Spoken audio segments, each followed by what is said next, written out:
করে এখান থেকে আপনার বিকাশ, নগদ, রকেটের মাধ্যমে আপনি সেন্ড মানি করে দেন হচ্ছে যে আপনার অ্যাকাউন্টে টাকাটা অ্যাড মানি করতে পারবেন, ঠিক আছে।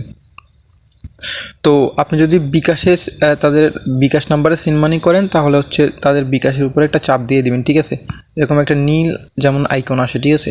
আর যদি নগদের উপরে সেন্ড মানি করেন তাহলে নগদের উপরে চাপ দিয়ে দিবেন যাতে নগদের উপরে একটা নীল আইকন আসে, ঠিক আছে। আর যদি রকেটে সেন্ড মানি করেন তাহলে রকেটের উপরে চাপ দিয়ে দিবেন, ঠিক আছে। তো আমরা হচ্ছে যে এখন তাদের যে বিকাশ নাম্বার আছে এই বিকাশ নাম্বারে সেন্ড মানি করবো, ঠিক আছে। তো আমরা হচ্ছে এই বিকাশের উপরে একটা চাপ দিব, তারপর হচ্ছে তাদের এই বিকাশ নাম্বারটা কপি করে নিব, ঠিক আছে। তো এখানে যে লেখা আছে কপি দ্য নাম্বার, তো এই কপি নাম্বারের উপরে ক্লিক করে দিব, এখানে ক্লিক করে দিবেন, তো তাদের নাম্বারটা কপি হয়ে যাবে, ঠিক আছে। আর যদি নগদে সেন্ড মানি করেন তাহলে তাদের নগদে ফার্স্টে এখানে সিলেক্ট করে নীল আইকন আনবেন, তারপর হচ্ছে কপি নাম্বারে ক্লিক করেন, রকেটের কাছে সেম, ঠিক আছে। তো আমরা হচ্ছে তাদের বিকাশে সেন্ড মানি করবো, তার মানে তাহলে বিকাশের উপরে একটা ক্লিক করি, দেন হচ্ছে কপি নাম্বারে ক্লিক করে দেবো, ঠিক আছে। তো আমরা এখন কপি নাম্বারে ক্লিক করে তারপর হচ্ছে সেন্ড মানি করবো, তাদের এই নাম্বারে সেন্ড মানি করবো বিকাশ থেকে, ঠিক আছে। আর যদি রকেটে সেন্ড মানি করেন তাহলে তাদের এই রকেট নাম্বারে সেন্ড মানি করবেন, আর রকেটেও সেম, ঠিক আছে। তাদের এই রকেট নাম্বারে সেন্ড মানি করবেন, আর নগদে করলে তাদের এই নগদ নাম্বারে সেন্ড মানি করবেন। তো আমরা হচ্ছে তাদের যেই বিকাশ নাম্বারটা আছে এই বিকাশ নাম্বারে সেন্ড মানি করবো, ঠিক আছে। তাই সেই জন্য আমরা বিকাশের উপরে এটা চাপ দিয়ে বিকাশটা ফার্স্টে সিলেক্ট করে নিয়েছি, ঠিক আছে। তো হচ্ছে এখানে বিকাশ নাম্বার যেটা আছে এটা কপি করে নেব। তো কপি করার জন্য এই কপি নাম্বারের উপরে ক্লিক করে তারপর হচ্ছে তাদের নাম্বারে বিকাশ থেকে সেন্ড মানি করে যেই নাম্বার থেকে সেন্ড মানি করছেন এই নাম্বারটা এখানে বসাবেন। তারপর হচ্ছে সেন্ড মানি করার পর যে ট্রানজ্যাকশন এটা পান ওই ট্রানজ্যাকশনটা এখানে বসাবেন, যত টাকা সেন্ড মানি করছেন ওই অ্যামাউন্টটা এখানে বসাবেন, ঠিক আছে। তারপর হচ্ছে এর মানি রিকোয়েস্টে ক্লিক করবেন, ঠিক আছে। তো আমরা হচ্ছে সেন্ড মানিটা করি তাদের এই বিকাশ নাম্বারে, আমাদের বিকাশ থেকে সেন্ড মানিটা করি, তারপর হচ্ছে বাকি স্টেপটা দেখাচ্ছি আপনাদেরকে। আচ্ছা, আমাদের হচ্ছে সেন্ড মানি করা কমপ্লিট, ঠিক আছে। আমরা হচ্ছে আমাদের এই নাম্বার থেকে তাদের এই বিকাশ নাম্বারে সেন্ড মানি এটা করছি, ঠিক আছে।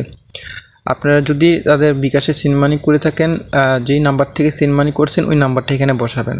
আর যদি নগদে সেন্ড মানি করে থাকেন যেই নগদ নাম্বার থেকে সেন্ড মানিটা করছেন এই নাম্বারটা এখানে বসাবেন, রকেটের কাছে তো সেম, ঠিক আছে।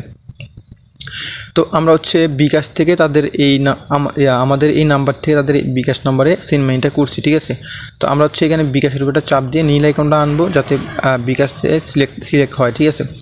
তো তাদের এই বিকাশ নাম্বারে আমাদের এই বিকাশ নাম্বার থেকে সেন্ড মানিটা করছি, ঠিক আছে। আপনারা হচ্ছে যেই নাম্বার থেকে সেন্ড মানিটা করছেন এই নাম্বারটা এখানে বসাবেন, দেন হচ্ছে সেন্ড মানি করার পর যে ট্রানজ্যাকশনটা পান এই ট্রানজ্যাকশনটা এখানে বসাবেন, ঠিক আছে।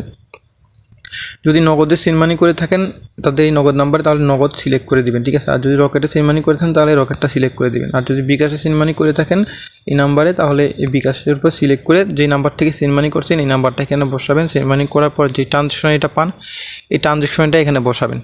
তারপর হচ্ছে যত টাকা সেন্ড মানি করছেন এই তত টাকার অ্যামাউন্টটা এখানে বসাবেন। তো আমরা এই নাম্বার থেকে তাদের এই বিকাশ নাম্বারে সেন্ড মানিটা করছি তাই এই নাম্বারটা বসাইছি, ঠিক আছে। তারপর হচ্ছে ট্রানজ্যাকশন এটা সেন্ড মানি করার পর যে ট্রানজ্যাকশন এটা পাইছি ট্রানজ্যাকশনটা আমরা এখানে বসাবো।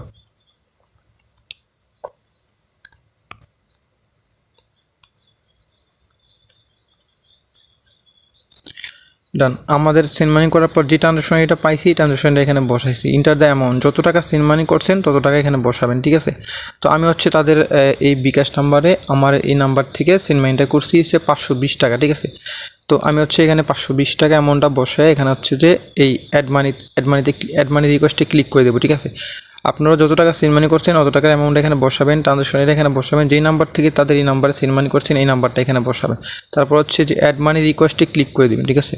তো আমি যদি এখানে অ্যাড মানি রিকোয়েস্টে ক্লিক করি এখানে লেখা থাকবে যে ইয়েস কনফার্ম, তো আপনারা এখানে ইয়েস কনফার্মে ক্লিক করে দেবেন। তো তাদের কাছে আমার একটা অ্যাড মানি রিকোয়েস্ট চলে গেছে। দেন আমি হচ্ছে যদি হিস্ট্রিটা দেখি যে অ্যাড মানি রিকোয়েস্ট হিস্ট্রিটা দেখার জন্য আপনারা কী করবেন, একদম মাঝে দেখেন একটা আইকন আছে এখানে ক্লিক করে দেবেন। অ্যাড মানি রিকোয়েস্ট হিস্ট্রিটা দেখার জন্য একদম মাঝে দেখবেন একটা আইকন আছে এখানে ক্লিক করে দিবেন। তো আমি যদি এখানে ক্লিক করি দেখবো এখান থেকে তো অর্ডার স্টোরি আর হচ্ছে যে অ্যাড মানি স্টোরি, ঠিক আছে। তো আমরা হচ্ছে যেহেতু অ্যাড মানি রিকোয়েস্ট দিছি তাহলে আমরা অ্যাড মানি স্টোরিটা একটু দেখি, ঠিক আছে। তো অ্যাড মানি স্টোরিটা যে আমাদের এটা আমি হচ্ছে 520 টাকা তাদের নাম্বারে সেন্ড মানি করছে আমার এই নাম্বার থেকে হচ্ছে এটা পেন্ডিং আছে, ঠিক আছে। তো আমরা দেখি যে আমাদের অ্যাকাউন্টে টাকাটা অ্যাড হতে কত মিনিট সময় লাগে। আচ্ছা, আমরা দেখতে পাচ্ছি যে আমাদের অ্যাড মানিটা রিকোয়েস্টটা অ্যাকসেপ্ট করে ফেলছে, তারা কনফার্ম করে দিচ্ছে, ঠিক আছে। যে আমাদের অ্যাকাউন্টে 520 টাকা রিকোয়েস্ট দিয়েছিলাম জাস্ট 2-3 মিনিটের ভিতরেই জাস্ট তারা আমাদের অ্যাকাউন্টে টাকাটা অ্যাড করে দিচ্ছে, ঠিক আছে। তো আপনারা হচ্ছে সেমভাবেই অ্যাড মানিটা করে নেবেন, ঠিক আছে। তো দেন হচ্ছে যে ট্রানজেকশন হিস্ট্রি দেখার জন্য আপনারা হচ্ছে এখানে মাঝে একদম একটা আইকন আছে, এখানে ক্লিক করে দিবেন। ঠিক আছে, এটি বইয়ের মতন একটা আইকন আছে, এখানে ক্লিক করে দিবেন। দেন হচ্ছে যে এখান থেকে ওয়াটার স্টোরিতে থাকলে ওয়াটার স্টোরি দেখতে চাইলে ওয়াটার স্টোরি দেখতে পারবেন। এখান থেকে অ্যাড মানি স্টোরি দেখতে চাইলে অ্যাড মানি স্টোরি দেখতে পাবেন। যে আমাদের এই অ্যাড মানি রিকোয়েস্টটা কমপ্লিট করে দিয়েছে, আমাদের অ্যাকাউন্টে 520 টাকা অ্যাড করে দিয়েছে। ঠিক